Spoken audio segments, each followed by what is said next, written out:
Para comenzar, estamos aquí por parte de la editorial Comunicación Científica con el doctor Alfredo Barrales, doctor en Comunicación Educativa, profesor investigador de tiempo completo en la Facultad de Ciencias de la Comunicación de la Universidad Autónoma de San Luis Potosí. Y también con nosotros, pues, autor de libro, perdón, se me va, que es el Diálogos para la Investigación en Comunicación, Educación y Tecnologías. Así es. Perfecto. Bueno, para comenzar, pues me gustaría platicar contigo, bueno, sí puedo hablar de tú. Porque Sí, claro. perfecto. Acerca pues de tu trayectoria, ¿no? De la comunicación. Yo también, bueno, estudié comunicación, entonces más o menos tengo un poco empapado. Tú te fuiste, me parece, a la parte de la comunicación educativa.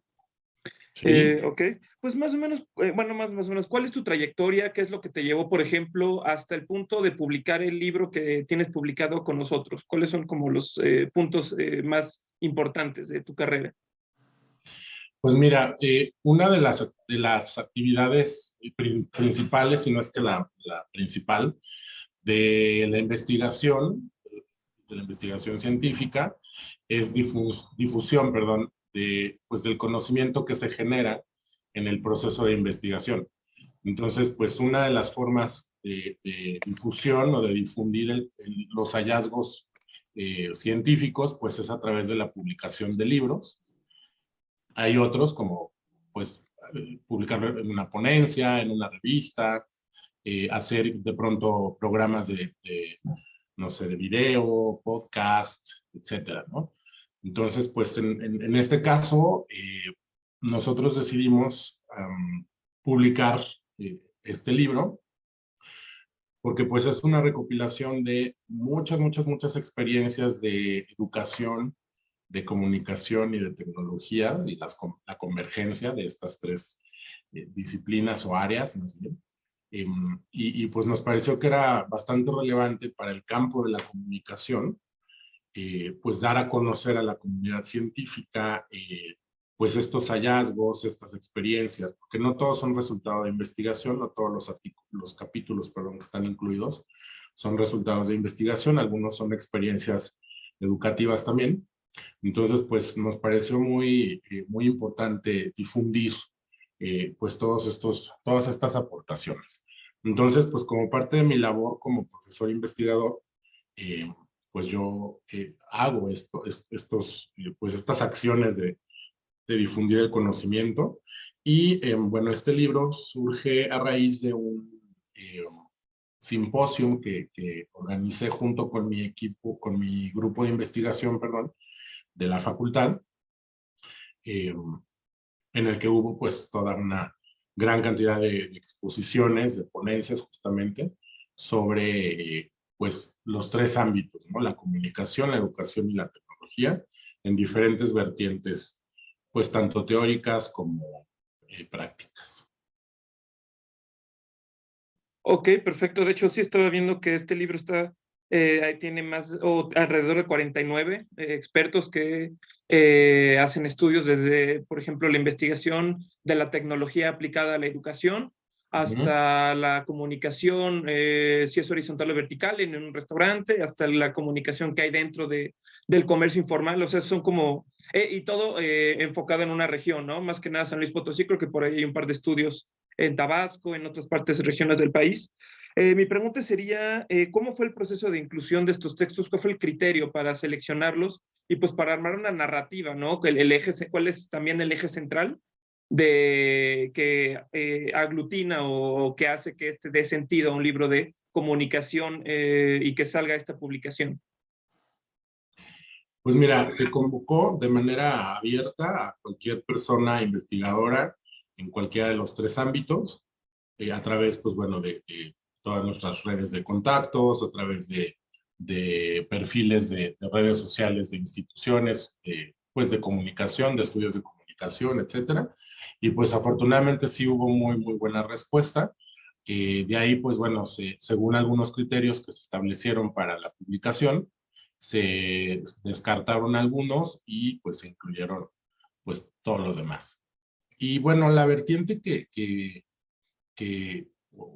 digamos como la columna vertebral de todos las aportaciones, pues era justamente que em, a través de su estudio se pudiera observar la manera como convergen tres áreas como aparentemente muy fáciles de que converjan, pero que cada una pues obviamente tiene una dimensión pues como un poquito compleja. Entonces no es así de sencillo, ¿no? No es nada más, utilizo la tecnología en un espacio educativo al utilizar un PowerPoint, ¿no? O utilizar una presentación con un cañón, o al utilizar una plataforma educativa como se utilizó y se sigue utilizando a raíz de la pandemia. No es nada más eso, ¿no? O sea, hay otros factores que convergen justamente en estas dinámicas de comunicación, en espacios o en entornos educativos, y en los cuales interviene la tecnología de manera transversal pues, en todas, ¿no? En todas estas acciones de comunicación. Entonces, digamos que esa como línea conductora o hilo conductor radicó en eso, ¿no? O sea, en que se explorara de manera un poco más profunda o compleja cómo es esta dinámica de pues estas tres. No son disciplinas, o al menos la tecnología como tal no es una disciplina, pero sí les llamamos como áreas, ¿no? De convergencia. Entonces, mientras se exploraran y se explicaran, pues cómo tienen una relación dinámica la comunicación con la educación, con la tecnología, pues era bienvenido, ¿no? La aportación. Claro, por ejemplo, estoy viendo aquí que este libro, por lo menos en las métricas de la página, ya tiene más 540 y tantas descargas, ¿no? Cuando estaban haciéndolo, ¿tenían un público específico al cual iba dirigido o fue únicamente más bien hacer un compendio que incluyera estudios de comunicación bajo un cierto, o sea, bajo esta columna vertebral?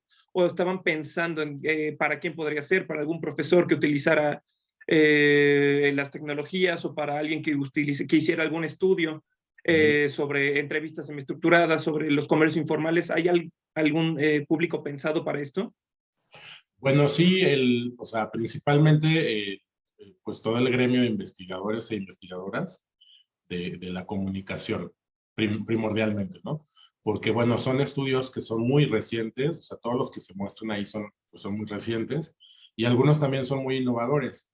Entonces, para el estudio de la comunicación desde la investigación científica, pues es muy pertinente tener pues estudios muy recientes que respondan a marcos teóricos más recientes o que involucren perspectivas teóricas de antes y en cómo han evolucionado a los contextos de ahora y a los fenómenos sociales de ahora. Entonces, para la investigación científica en comunicaciones, pues es muy importante tener estudios recientes. Entonces, bueno, pues podríamos hablar de que el público meta era pues todo el sector de personas que hacen investigación eh, en alguna institución académica o de manera independiente, y desde luego también estudiantes pues, tanto de licenciatura como de posgrado en comunicación, precisamente para que retomen experiencias metodológicas, como tú lo mencionas, pues en sus tesis, ¿no? Por ejemplo, en sus investigaciones.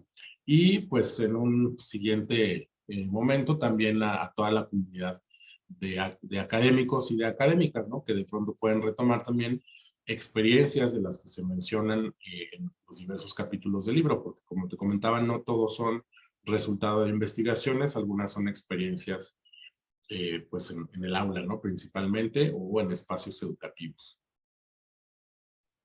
Ok, por ejemplo, desde la academia y desde las perspectivas actuales, ¿cuál crees tú que es el papel de la comunicación para estudiar este tipo de fenómenos o bueno, de áreas, ¿no? Por ejemplo, para mí la comunicación siempre ha sido, si es una ciencia, bueno, no existe, por ejemplo, la comunicología, ¿no? No sé si es una ciencia, es un conjunto o están las ciencias de la comunicación. Entonces, mi pregunta es, ¿cuál es el papel y desde dónde parte, desde dónde se apoya la comunicación o dónde se apoyan ustedes, porque también depende mucho de quién hace el estudio, para poder hacer este tipo de investigaciones y, por ejemplo, no perderse como en algo, en lo subjetivo, no perderse, no irse por las ramas, ¿no? No sé si planteo bien mi pregunta.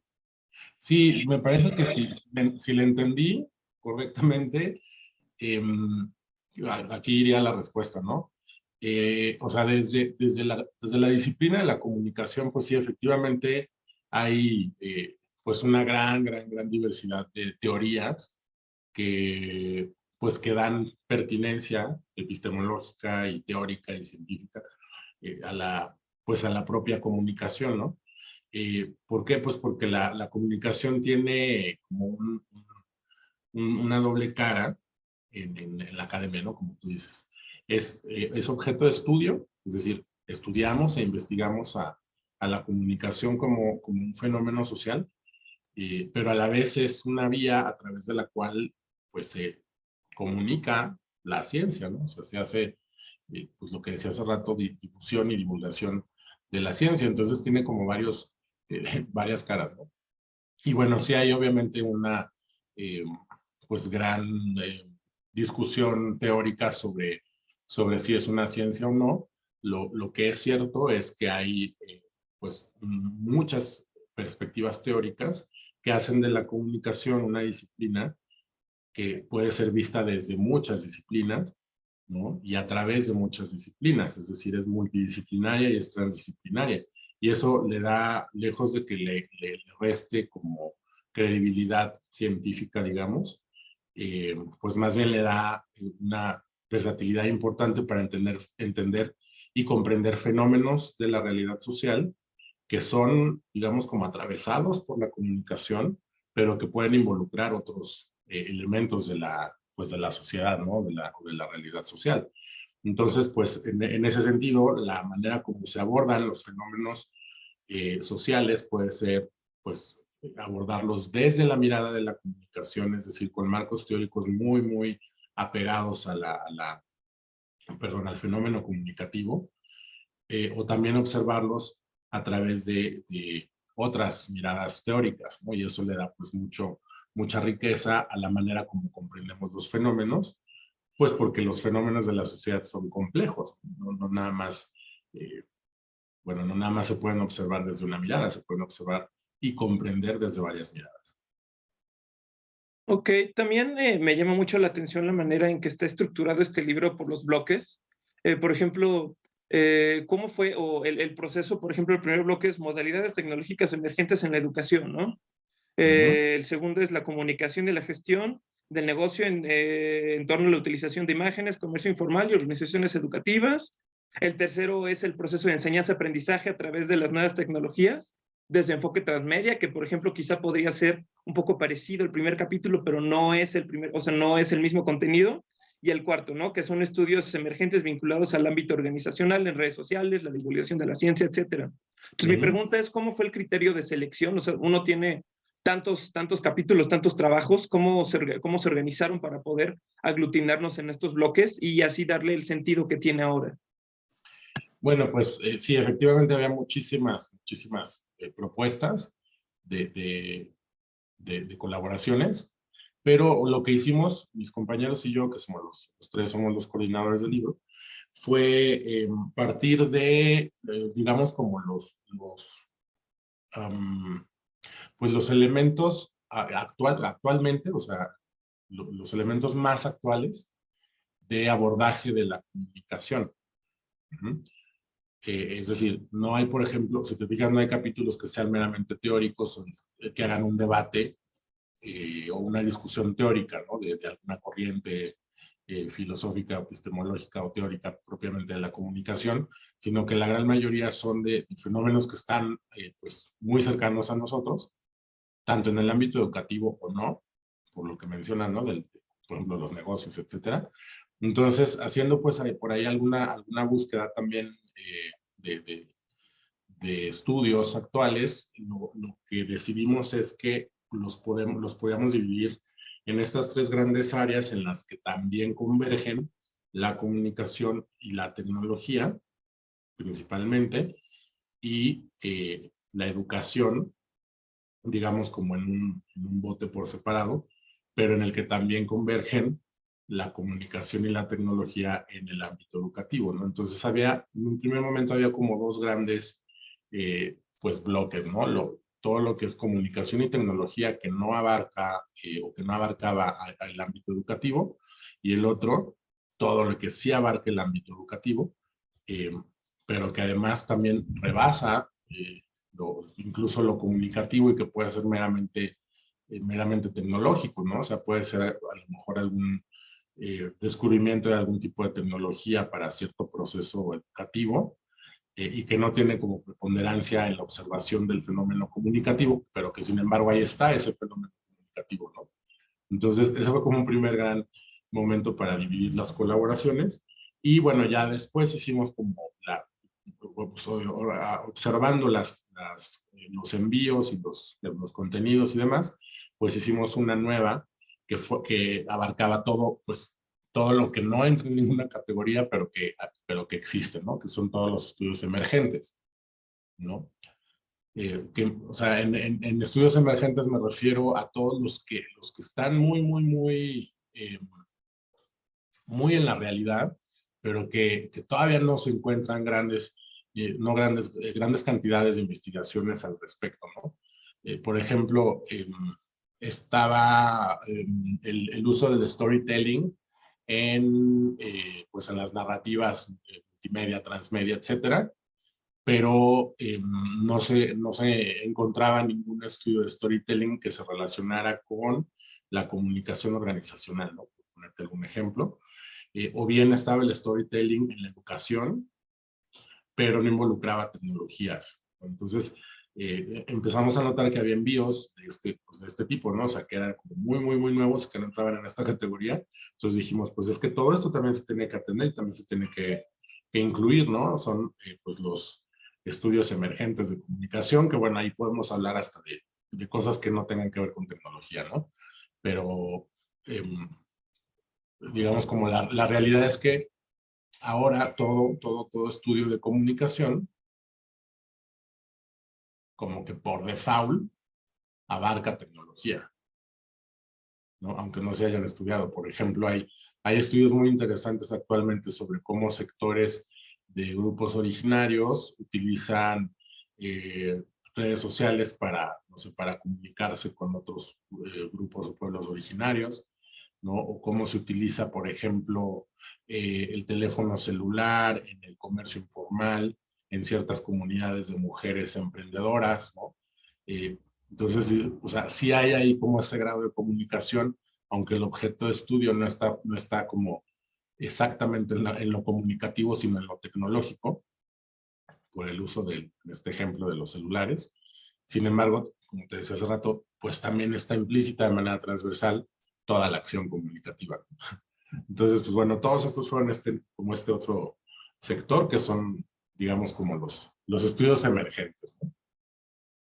Claro, a mí, por ejemplo, algo que me llama mucho la atención bueno, en general, pues en las redes sociales es cuando el investigador investigando y se ve a sí mismo, ¿no? Entonces a mí me llama mucho la atención. Por ejemplo, hay un capítulo que es el 10, que creo que me parece que estudias códigos comunicativos y logros de acción comunicativa en la Organización de Comercio Informal en San Luis, ¿no? ¿Cómo llegas a tú vas caminando por la calle, de pronto ves este fenómeno y dices, pum, lo voy a estudiar? Por ejemplo, planteas desde la acción colectiva, el paradigma interaccionista. ¿Cómo llegas a esa? Porque algo que me gusta mucho, pues es como la libertad, en cierta manera. La subjetividad te permite como convertir cualquier objeto bien planteado en un buen objeto de estudio, ¿no? Mi pregunta es, Correcto. ¿cómo se llega, ¿no? a hacer estos estudios? ¿Cuál es el proceso? Si parte de la curiosidad, de una observación. Para ti, por ejemplo, ¿cómo fue? Bueno, pues es que precisamente eso es la metodología, ¿no? O sea, ese proceso que dices es la famosa metodología de la investigación, que de pronto a muchos estudiantes no les encanta, aparentemente es muy difícil y tal, pero no es exactamente como lo dices, ¿no? Vas caminando por la calle y ves un fenómeno que te resulte a ti, pues que llama tu atención por cualquier cantidad de motivos. Y pues la curiosidad, justamente, la observación, que es como el primer paso de la metodología, es esa, ¿no? O sea, ver lo que no se ve a simple vista o tratar de ver lo que a lo mejor desde otras miradas no se observan, ¿no? Y en este caso, o sea, lo que se observa es digamos, como en un mismo fenómeno, ¿no? En un puesto de comida que está ahí por la calle, a lo mejor un investigador del área de la administración lo que observará será cómo pagan y cómo cobran y cómo hacen para sustentar el negocio y tal, ¿no? Pero desde la comunicación, pues lo que observas es otra cosa, ¿no? Entonces observas esta interacción, observas ciertos rasgos culturales, observas quizá como ciertos símbolos o ciertos aspectos culturales que se vuelven simbólicos, etcétera. Y pues después recurres a, pues a los marcos teóricos para relacionarlos, ¿no? Con ese fenómeno, ¿no? Porque pues nunca vas a encontrar como un texto o un marco teórico que sea específico, exclusivo, ¿no? De la observación que tú hiciste.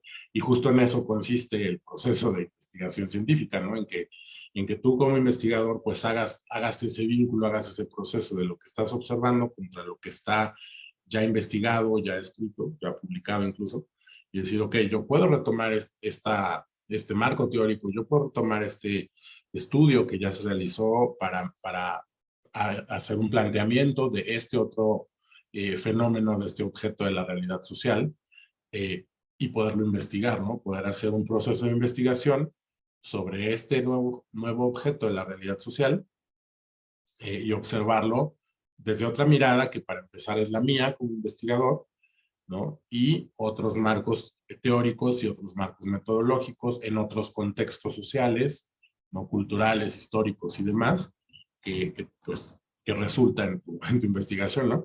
Pero básicamente es así como lo dijiste, vas por la calle como si nada y pues la mirada investigativa es la que jala tu atención sobre los fenómenos que hay ahí en la calle y pues haces como un ejercicio, ¿no?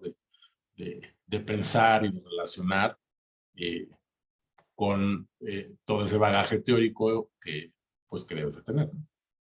Claro, y por ejemplo, ¿qué es lo que convierte o qué es lo que le otorga el rigor?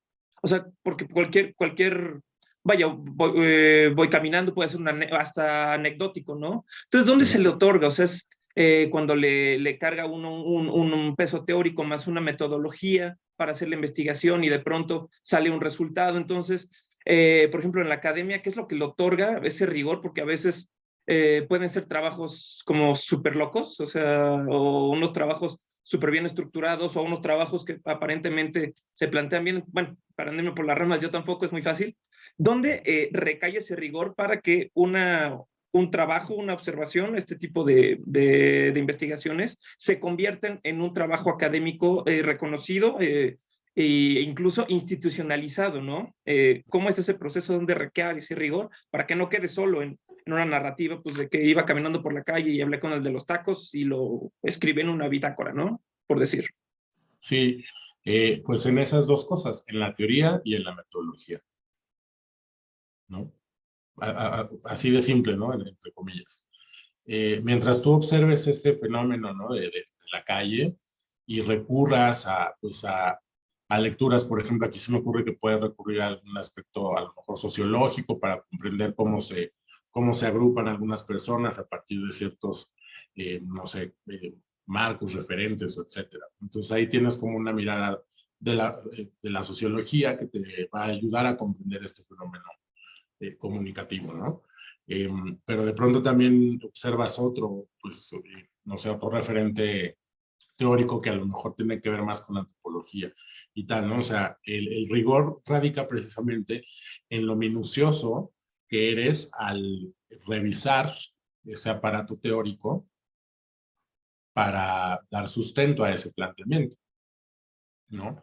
Para decir, debido a todo este gran piso de teoría que estoy observando, este fenómeno yo lo puedo observar así, ¿ok?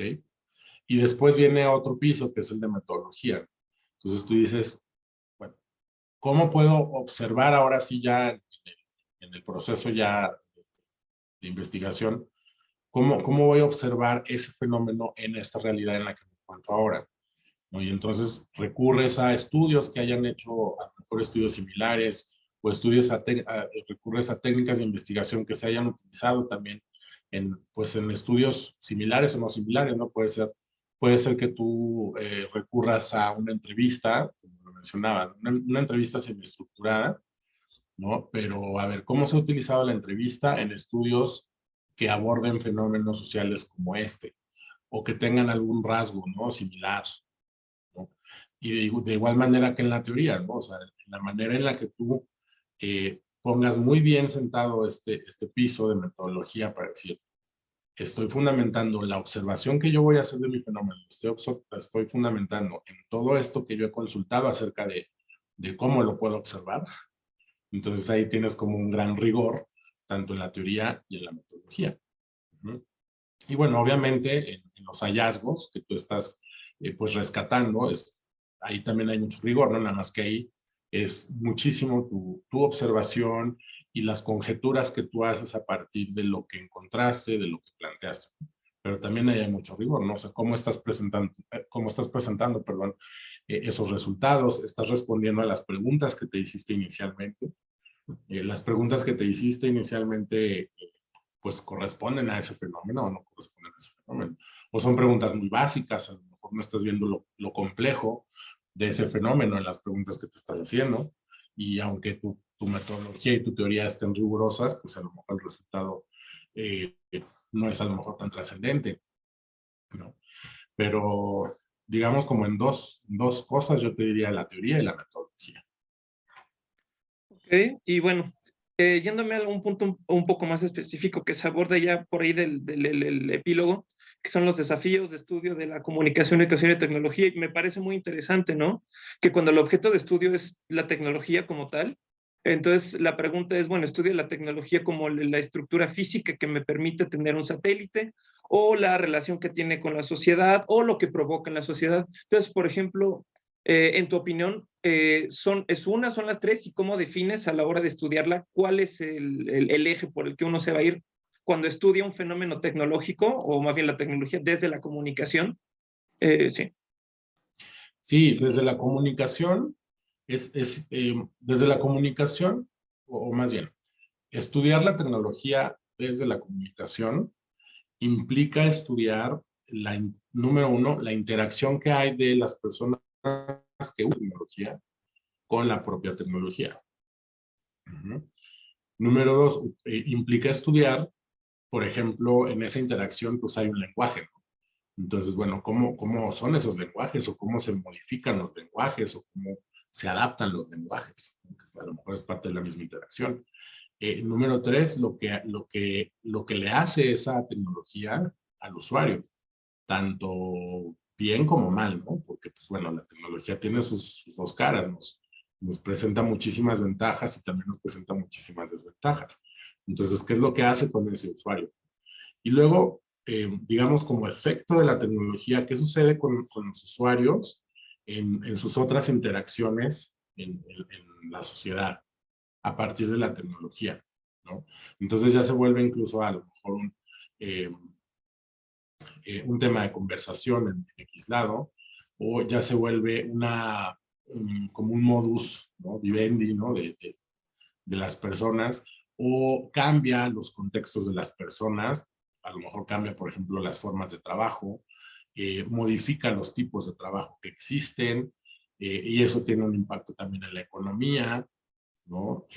Y pues digamos, como en los círculos más cercanos de los usuarios, y a nivel macro, pues en otros círculos ya no tan cercanos de los usuarios, etc.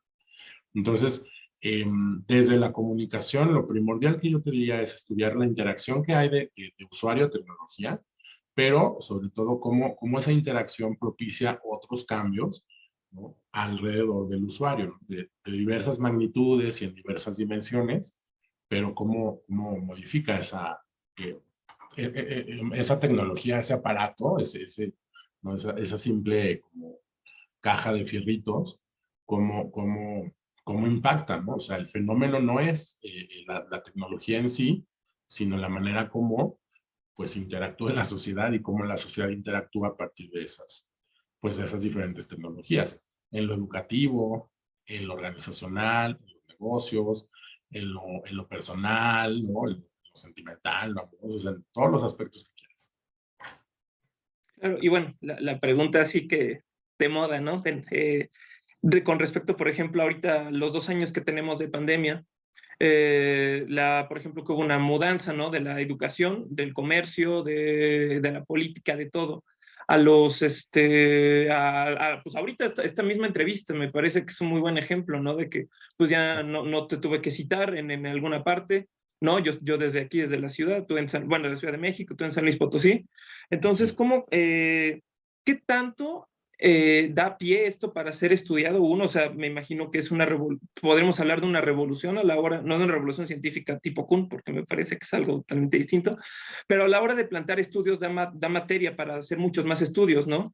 Y por ejemplo, uno es eso, cómo ha evolucionado esta interacción, cómo se puede estudiar, y dos, en México, ¿qué tan bien o qué tan mal? Porque pues, me imagino que los estudios que ustedes hacen también sirven para hacer un diagnóstico regional, nacional, de cómo es México. Estamos en el sentido de la utilización y del, por ejemplo, alfabetización tecnológica. Entonces, ¿han tenido algún como aproximación o algún diagnóstico del estado actual, vamos a decir más específico, de la educación a distancia en México? Bueno, tanto como un diagnóstico, pues no, porque tendríamos que hacer un estudio todavía muchísimo más amplio, ¿no?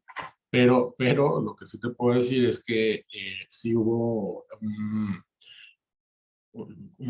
se develó una verdad en cuanto a la alfabetización, eh, no solo tecnológica, sino digital, ¿no? Porque ahí podría haber como eh, pues ciertas diferencias importantes, ¿no? Sí se develó, ¿no? Se desveló una realidad en nuestro país al respecto, porque digamos que en términos de infraestructura, creo que no tenemos tanto problema. Digo, sí los hay desde luego, ¿no? Pero en términos generales creo que no hay como tanto problema. Finalmente estuvieron las plataformas, finalmente estuvieron pues las de video, las de aulas virtuales, etcétera. Entonces, pues, como que finalmente en la infraestructura, pues ahí estaba con todos sus asegúnes, pero digamos como que se logró, ¿no? Pero en la otra cuestión, que es justo esta que tú dices, ¿no? Esta alfabetización, creo que ahí tenemos todavía muchas cosas que aprender, ¿no? Desde cómo estructurar una clase para un espacio o para un entorno virtual, ¿no? Hubo ahí como una confusión, ¿no? De, bueno, solamente me traslado a la computadora y ahora yo monólogo, ¿no? Prácticamente porque ya pues quienes asisten a la clase ni la cámara prende, ¿no? La interacción es muy diferente y un largo etcétera, ¿no? Que seguramente pues ya conocemos, ¿no? Entonces justo eso es a lo que me refería en la pregunta o en la respuesta a tu pregunta anterior. O sea, hubo un cambio en la manera de concebir la escuela para quienes somos profesores y para los estudiantes, ¿no? Porque entonces ahora cambia hasta la manera de hacer la tarea, cambia hasta la manera de trabajar en equipo, cambian las dinámicas, o sea, para nosotros los profesores hacer dinámicas en entorno virtual, pues fue un reto, o está siendo, o sigue siendo un reto muy importante, porque hay todavía algunos llevamos clases online o virtuales. No utilizamos las plataformas al 100%, o sea, creo que estuvimos como desperdiciando el potencial de algunas plataformas por preocuparnos en llenar la hora de nuestra clase frente a la cámara. Entonces, la concepción de la educación a distancia precisamente es otra, ¿no? No es nada más trasladar y no es nada más dar mi clase frente a la cámara. No, hay una concepción completamente diferente que tiene que ver con las habilidades que tienen los estudiantes para gestionar su conocimiento, sus habilidades que deben de desarrollar para búsqueda de información, pues sus motivantes tienen que también pues ser otros, o a lo mejor tienen que ser mejor estimulados, ¿no? Sus motivaciones, etcétera, ¿no? Porque la educación a distancia así es, ¿no? Entonces, y para empezar es algo como que tú eliges hacer, ¿no? La diferencia es que ahora pues eh, por fuerza lo tuvimos que hacer. Entonces, y para los docentes también, ¿no? O sea, hay docentes que a lo mejor no nos gusta dar la clase a distancia, hay quienes prefieren dar la clase a distancia, ¿no? Pero sí hay, pues como mucho trabajo que hacer, sobre todo en la manera como concebimos la educación mediada por tecnologías. Sí, y pues bueno, hasta ahora, bueno, he intentado como abordar los diferentes aspectos que pude percibir del libro. No sé si me ha faltado alguno, y hablamos de, bueno, abordamos porque esto da para horas de charlas, ¿no? Pues Sí, lo sí. principal, ¿no? Que es la educación, que me parece que es como el tema que hasta de hecho es como el primer bloque, ¿no? La tecnología, no sé si, y pues todo lo que hay entre ahí, ¿no? Por ejemplo, cómo hacer un estudio de investigación en el restaurante, en la calle, todo eso. No sé si, por ejemplo, te gustaría como agregar alguna otra cosa, hacer énfasis, un hincapié en algún otro aspecto que te gustaría, sí, resaltar de este trabajo. No, ahí a mí me llamó mucho la atención en todo el proceso de elaboración del libro, que muchas colaboraciones que hay no son exactamente de colegas de la comunicación, ¿no? Y eso tiene mucho que ver con lo que te comentaba al inicio, ¿no? Que hay una manera, pues, desde diversas disciplinas en la que podemos observar a los fenómenos de la sociedad, sociales, y la comunicación está transversal en esta manera como observamos a los fenómenos. Y lo que llamó mucho mi atención fue algunas colaboraciones que hay, incluso desde ingeniería o desde ciencias físicas, o ya disciplinas que, pues como estereotípicamente están un poco disociadas de las ciencias sociales, ¿no? Como estos que te comentaba, ¿no? De algunos dispositivos para, no sé, para lectura o algunos dispositivos para, no sé, cuestiones médicas, etcétera, en los que no solamente se aborda esta cuestión tecnológica que decíamos de, pues, el mero artefacto, sino todo un proceso pues también de interacción pues como apropiación de todos estos pues, artefactos tecnológicos. Entonces, a mí me llamó mucho la atención estas colaboraciones, las disfruté mucho, porque incluso a mí como parte de los coordinadores del libro, hasta me sacó un poco de mi zona de confort, ¿no? Porque pues los tuve que releer así como más veces de lo normal para decir, no, bueno, es que, o sea, sí entra en la temática del libro, ¿no? O sea, no está fuera solamente porque habla o sea, de dispositivos o sea, en física. Mm, Pues no, porque los está utilizando dentro de un entorno educativo, etcétera, ¿no? Entonces, eso me llamó mucho la atención y me parece que son colaboraciones muy valiosas.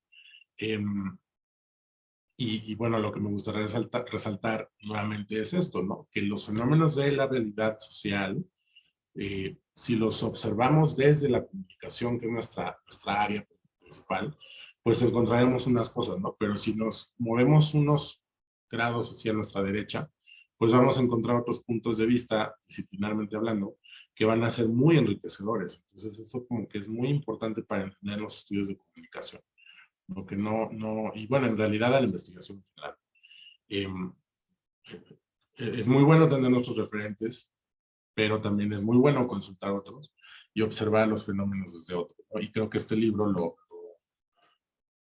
pues lo hace un poco evidente. ¿Cuánto tiempo tomó el proceso o sea, desde la convocatoria hasta la publicación, más o menos? Uf, pues creo que casi 2 años, ¿eh?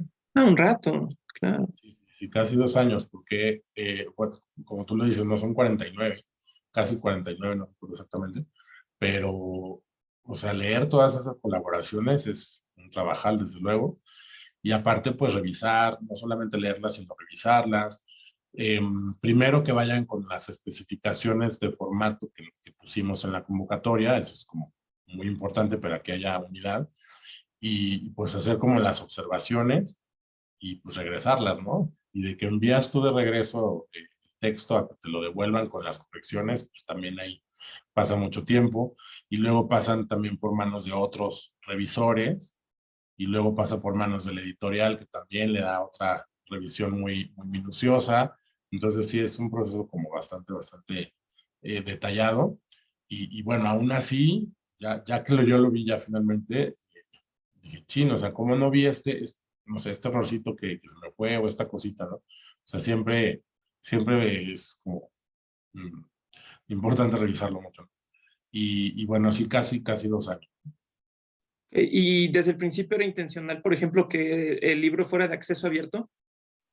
¿O Pues mira, a mí me gusta que todos los materiales sean de acceso abierto porque yo como investigador, bueno, pues infinidad de veces te encuentras un resumen que está muy interesante, que te sirve así a la perfección para X investigación que estás haciendo o algo.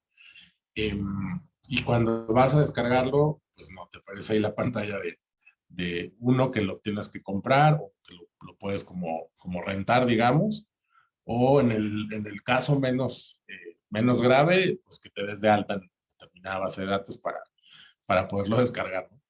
Entonces, pues sí, o sea, el conocimiento yo pienso que se debe difundir pues en todas las direcciones, pues de manera abierta efectivamente, pues, para que se genere más conocimiento y para que las personas que no tienen acceso al conocimiento de manera tan fácil, pues que lo tengan. Yo tengo algunas ventajas porque yo soy profesor investigador, entonces, pues ahí tienes como que tus bases de datos y compartes con algunos colegas o etcétera, pero hay mucha gente que no. Pues bueno, por parte mía, creo que eso sería todas las preguntas que tenía en esta pequeña entrevista. Esto es también pues, una pequeña labor de divulgación, ¿no? Que tenemos, ahora sí, de comunicación científica para comunicación científica. Y pues Claro. nada, de parte de todo el equipo, pues agradecerte mucho, pues primero haber publicado y segundo, pues haberme atendido a mí en esta entrevista. Y no sé si te gustaría agregar alguna cosa para concluir. Pues bueno, que pueden seguir, somos un grupo de investigación de la Facultad de Ciencias de la Comunicación de la Autónoma de San Luis, que tenemos poquito de habernos conformado, entonces estamos haciendo como muchos trabajos muy relevantes, creo yo, y en nuestro perfil de Facebook, que se llama Grupo de Investigación en Estudios de Comunicación, Educación y Tecnología, ESET, pues ahí pueden ver como parte de lo que estamos haciendo, justo por eso, ¿no? Porque es importante que lo conozcamos, que lo difundamos y que se repita y se replique y demás.